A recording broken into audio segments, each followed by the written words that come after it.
Assalamualaikum everyone. I hope that you all are fine, safe and indoors. Before watching this video, I request you all that please subscribe to this channel and push that bell icon and turn on your notifications so you never miss any update from this channel. Thank you.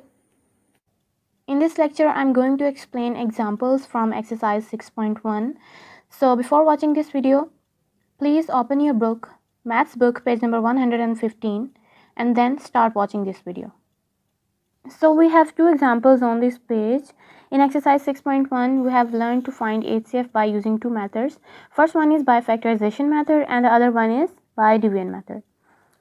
तो इस page पे जो first वाली example हमें given है उसमें HCF आपने find करना है by using factorisation method.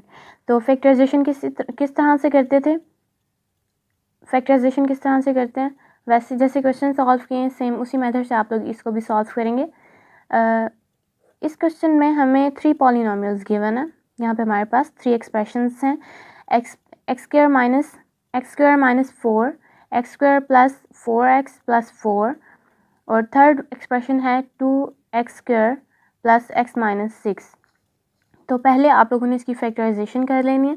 Factorisation करने के बाद हमारे पास इसमें जो कॉमन फैक्टर्स आ रहे हैं वो हमारे पास हाईएस्ट कॉमन फैक्टर होगा। नेक्स्ट एग्जांपल में HCF फाइंड करना है बाय डिवीजन मेथड। अब डिवीजन मेथड भी हम ऑलरेडी कर चुके हैं, फिर भी मैं इसको एक्सप्लेन कर देती हूँ। ये वाली एग्जांपल किस तरह से आप लोग करेंगे। हमारे पास 2 पॉलिनोमियल्स हैं Px और Qx, ठीक है। तो आप लोगों ने डिविडेंड और डिवाइज़र किस तरह से डिसाइड करने होते हैं, कौन से होंगे। जो हमारे पास इसकी 2 कंडीशंस होती हैं। एक ये कि अगर आपके पास एक ऐसा एक्सप्रेशन है जिसमें नंबर ऑफ़ टर्म्स जो हैं वो ज़्यादा हैं, ठीक है। यहाँ पे देखें, जैसे यहाँ पे 1 2 3 4 टर्म्स हैं और Qx में हमारे पास 3 टर्म्स हैं। तो जो ज़्यादा टर्म्स वाला होता है वो हमारे पास डिविडेंड होता है, ठीक है, और जो कम टर्म्स वाला होगा वो डिवाइज़र होगा। और सेकंड कंडीशन इसमें ये होती है अगर दोनों की टर्म्स सेम है, यानी इसमें भी हमारे पास 3 नंबर ऑफ़ टर्म्स हैं, इसमें भी 3 हैं। तो आप लोग किस तरह से डिसाइड करेंगे। आप लोगों ने फर्स्ट वाला जो हमारे पास फर्स्ट टर्म होती है, यानी जैसे यहाँ पे एक्स क्यूब है, यहाँ भी एक्स क्यूब है, तो अगर दोनों में से जिसकी पावर ज़्यादा होती है, यानी अगर एक की पावर यहाँ पे स्क्वायर में होती तो जो क्यूब वाला होता वो हम डिविडेंड लेते, ठीक है, यानी उसको यहाँ अंदर लिखते उसको जिसकी पावर ज़्यादा होती। तो जिसकी पावर कम होती उसको डिवाइज़र में लिखते। और थर्ड कंडीशन इसकी ये होती है कि अगर आपके पास दोनों सेम है, यानी यहाँ भी एक्स क्यूब है और यहाँ भी एक्स क्यूब है, तो तब आपने क्या करना होता है, आप फिर वो आप पे डिपेंड करता है। यानी अगर एक्स क्यूब है, यहाँ भी एक्स क्यूब है, दोनों सेम है, फर्स्ट टर्म्स दोनों सेम है, तो फिर आपने ये देखना होता है कि इसके साथ जो कोफिशिएंट गिवन है वो क्या है। यानी अगर हमारे पास यहाँ पे 2x क्यूब होता और यहाँ पे 1x क्यूब होता, यानी x क्यूब होता जस्ट हमारे पास, तो 2x क्यूब वाला जो होता उसको हम लोग डिविडेंड में लिखते और यहाँ पे ये डिवाइज़र हो जाता। और एक और चीज़ आपने इसमें देखनी होती है, अगर हमारे पास कोफिशिएंट भी ना गिवन हो, एक्स क्यूब हो यहाँ पे भी और यहाँ पे एक्स क्यूब है दोनों पे, सिंपल, ठीक है, तो फिर वो आप पे डिपेंड करता है कि आप कौन सा नंबर कौन सा जो पॉलिनोमियल है उसको डिविडेंड में लिखते हैं और कौन सा डिवाइज़र में लिखते हैं, वो फिर आप पे डिपेंड करता है। तो यहाँ पे हमारे पास कौन सी कंडीशन है, यहाँ पे हमारे पास फर्स्ट वाली कंडीशन गिवन है, यानी 4 टर्म्स है हमारे पास। तो 4 टर्म्स वाला डिविडेंड है हमारे पास और 3 टर्म्स वाला डिवाइज़र है। तो आपने भी इसको डिवाइड करना है। डिवाइड करने से पहले आपने ये चीज़ देखनी होती है कि ये इस जो फर्स्ट वाली होती है उसके ऊपर फोकस होना चाहिए आपका कि ये जो चीज़ है ये सेम आनी चाहिए, ठीक है। यानी अब इस फर्स्ट टर्म को हम किससे मल्टीप्लाई करेंगे कि यहाँ पे ये सेम फर्स्ट टर्म वाला अंदर जो डिविडेंड में फर्स्ट टर्म है उसके इक्वल आ जाए। तो यहाँ भी एक्स क्यूब है, यहाँ भी एक्स क्यूब है, यानी हम इसको 1 से मल्टीप्लाई कर देंगे। 1 से मल्टीप्लाई करने के बाद हमारे पास सेम टर्म आ जाती है, ठीक है। नेक्स्ट हम क्या करते हैं, मल्टीप्लाई करने से ये पूरा का पूरा एक्सप्रेशन एज इट इज़ आ जाएगा। उसके बाद साइन चेंज कर देते हैं, ठीक है। अलजेब्रिक एक्सप्रेशन में जब हम लोग डिवीजन परफॉर्म कर रहे होते हैं तो उसका नेक्स्ट स्टेप ये होता है कि हमने साइन चेंज करने होते हैं। साइन चेंज कर दिए, अब ये एक दूसरे से ये कट हो जाएंगे, कैंसिल हो जाएंगे, क्योंकि ये सेम है लेकिन साइन इनके ऑपोजिट हैं। तो इसमें क्या करेंगे, दोनों प्लस के साइन है, इसको प्लस कर देंगे और ये एक्स स्क्वायर वाला एज इट इज़ लिख देंगे क्योंकि इसके नीचे कोई भी एक्सप्रेशन नहीं आया था। नेक्स्ट -8 माइनस माइनस प्लस होता है, लेकिन साइन वो होता है आता है जो ग्रेटर अमाउंट के साथ होता है, यानी -8 के साथ 8 यहाँ पे हमारे पास ग्रेटर नंबर है उसके साथ माइनस है और माइनस ही लिखेंगे यहाँ पे, ठीक है। तो माइनस माइनस करेंगे ऐड इसको और 14 आ गया। नेक्स्ट अब आपने क्या करना है, इस माइनस को और 7 को रिमूव करना है, क्योंकि अब हमारे पास जो डिविडेंड है वो स्मॉलर एक्सप्रेशन हो गया, क्योंकि यहाँ पे एक्स स्क्वायर आ गई है इसकी फर्स्ट टर्म और यहाँ पे एक्स क्यूब हो गया, जबकि हमारा जो डिवाइज़र है वो कम होना चाहिए और डिविडेंड जो है उसकी पावर ज़्यादा होनी चाहिए।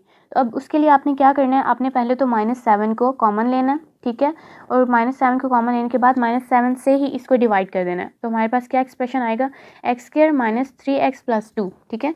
वी इग्नोर का मतलब डिवाइड ही करना है, यानी इग्नोर कर रहे हैं आप, या फिर इग्नोर करना लिख दें, या फिर आप अगर ये भी लिख देते हैं कि डिवाइडेड बाय -7 तो वो भी ठीक होगा, क्योंकि अगर आप -7 को कॉमन लेके -7 से ही डिवाइड करते हैं तो ये कट हो जाता है, ठीक है। तो वो इग्नोर करने के मीनिंग्स में ही आता है। Because it is not common to both the given polynomials and consider x square minus 3x + 2, ठीक है। वही मतलब है मैंने जो आपको समझाया अभी कि डिवाइज़र जो होता है उसको हम लोग हमेशा छोटा रखते हैं और डिविडेंड की जो पावर है वो बड़ी होनी चाहिए। इसी एग्जाम्पल का नेक्स्ट पेज पे है नेक्स्ट पार्ट। तो अब हमारे पास जो डिविडेंड था वो डिवाइज़र बन चुका है और जो हमारे पास डिवाइज़र था वो डिविडेंड हो गया, ठीक है।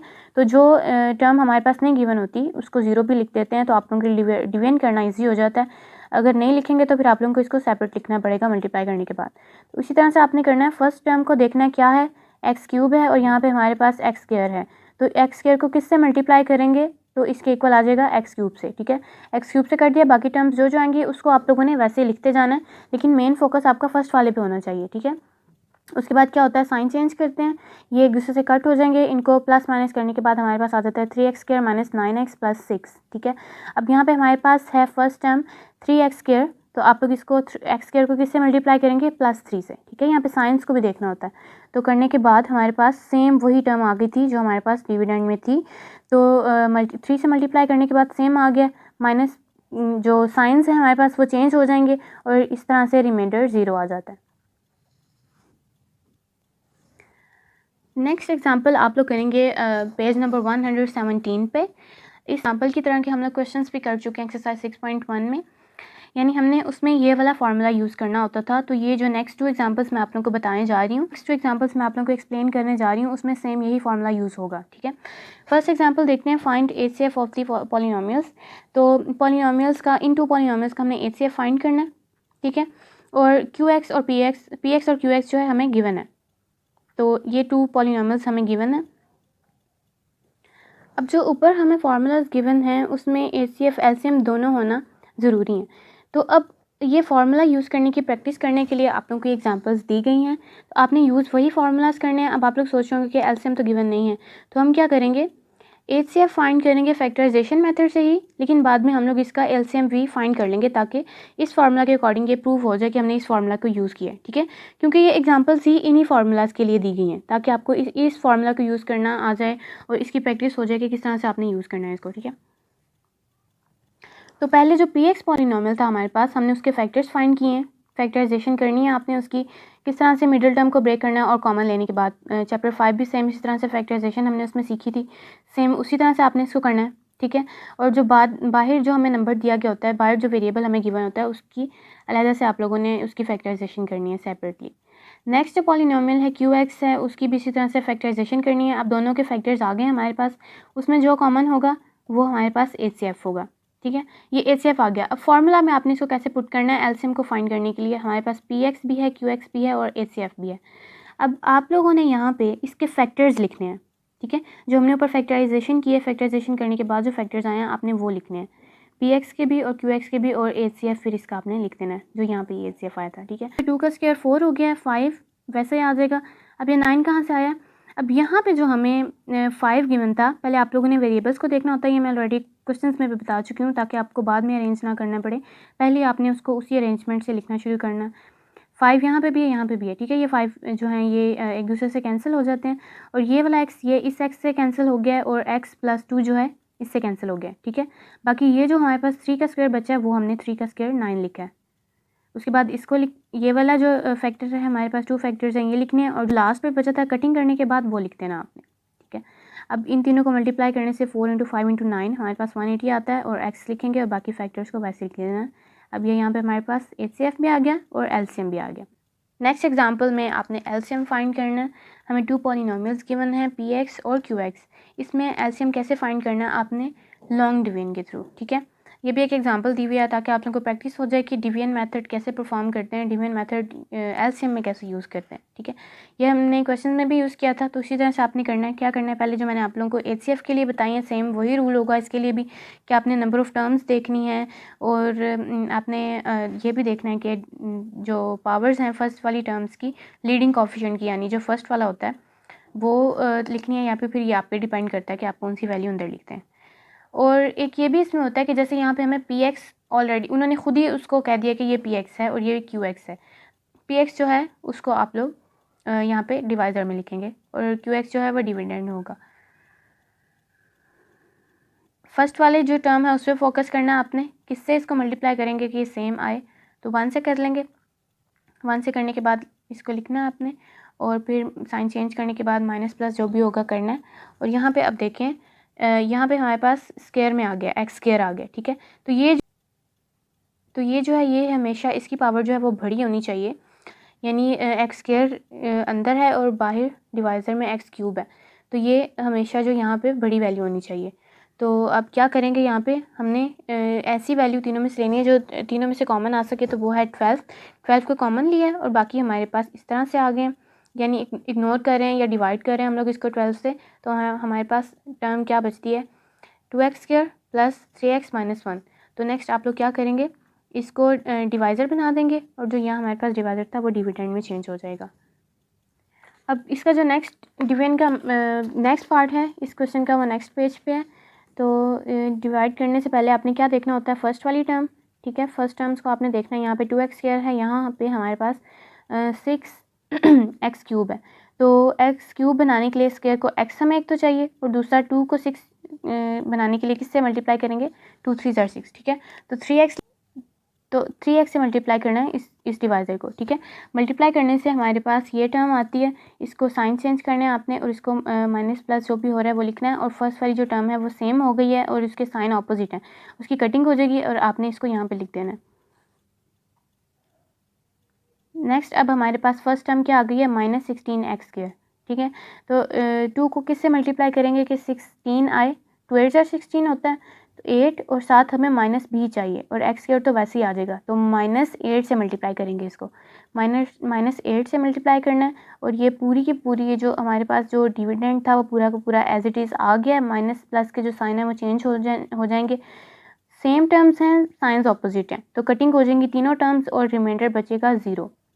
तो इस तरह से रिमाइंडर 0 आने से जो हमारे पास उस टाइम का जो डिवाइज़र होता है वही हमारा एचसीएफ होता है।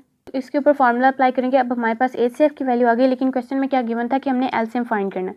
तो हमारे पास ये फार्मूला है P x into Q x, किसके इक्वल होता है, एलसीएम इंटू एचसीएफ, यानी इन दोनों के प्रोडक्ट की इक्वल होता है। तो आपने इस तरह से इसको रीअरेंज कर लेना फार्मूला को, एलसीएम हमें फाइंड करना है और एचसीएफ गिवन था। तो इसी तरह से जो जो वैल्यूज़ हमारे पास आई हैं, ये दोनों क्वेश्चन में P x Q x given थे और HCF P x Q x question में गिवन थे और एचसीएफ हमने खुद फाइंड किया। ये तीनों वैल्यूज़ आपने लिखनी है।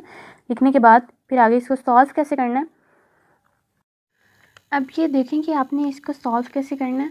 ये जो हमारे पास क्यू एक्स की वैल्यू है इसको आप लोगों ने सेपरेट ही रहने देना है, ठीक है। क्योंकि अगर एक पॉलिनोमियल को डिवाइड करने से रिमाइंडर 0 आ जाता है तो इट मीन्स कि वो उसका इस एलसीएम होता है या एचसीएफ होता है, यानी एग्जैक्टली डिवाइड कर रहा हो जब उसको, ठीक है। तो अब इसको कैसे आपने सॉल्व करना है, क्यू एक्स को सेपरेटली लिख लेना है, इसको डिवीजन की फॉर्म में लिख लेना है इसके साथ, ठीक है।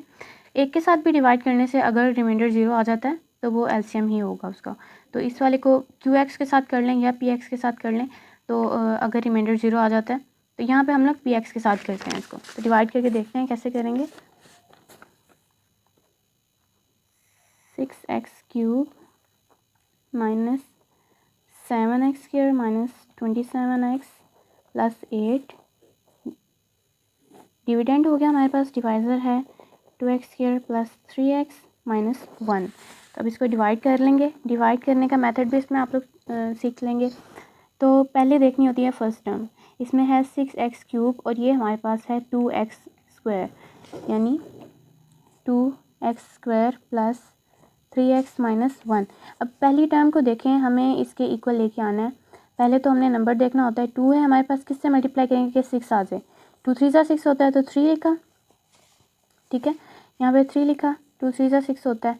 और ये आप लोगों ने बात याद रखनी है कि जो सिंपल मल्टीप्लिकेशन होती है उसमें तो हम लोग राइट टू लेफ़्ट शुरू करते हैं, इसको राइट से स्टार्ट करते हैं, ठीक है, और लेफ़्ट की तरफ जाते हैं। लेकिन अलजेब्रिक एक्सप्रेशन में जब हम लोग मल्टीप्लिकेशन परफॉर्म कर रहे होते हैं तो हम लोग लेफ़्ट टू राइट करते हैं, लेफ़्ट नंबर को पहले मल्टीप्लाई करते हैं फिर राइट की तरफ जाते हैं।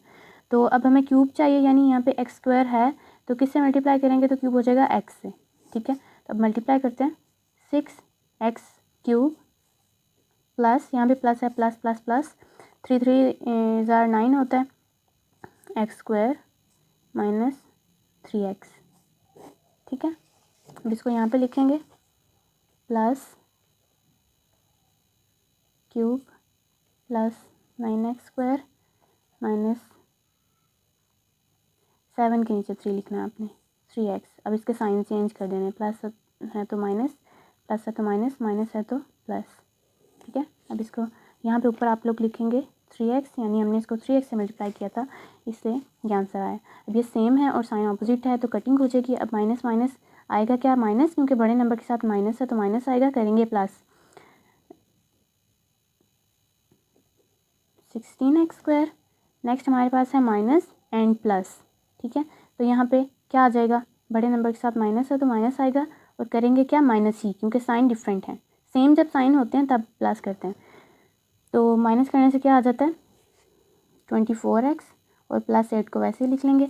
अब किस नंबर से 2 को करेंगे, नेक्स्ट करके देखते हैं मल्टीप्लाई, 2 को किस नंबर से करना है हमने, 8 से, ठीक है, क्योंकि हमें 16x स्क्वायर चाहिए और साथ में माइनस, तो माइनस यहाँ लगा लेंगे, माइनस 8 को मल्टीप्लाई करना है 2 से, minus 16x square minus plus minus, 8 से 24x, माइनस माइनस क्या हो जाएगा, माइनस माइनस मल्टीप्लिकेशन में प्लस हो जाते हैं, और 8 1 ज़ार 8,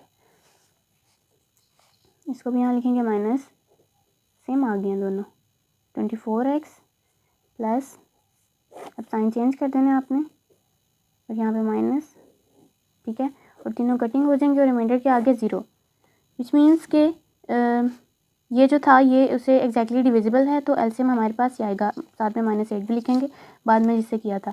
तो ये आ गया ना हमारे पास, ये देखें 3x माइनस 8 आ गया, ठीक है, इनको डिवाइड करने से 3x माइनस 8 आ गया, और बाकी ये साथ में वैसे लिख देंगे, और ये हमारा एलसीएम है।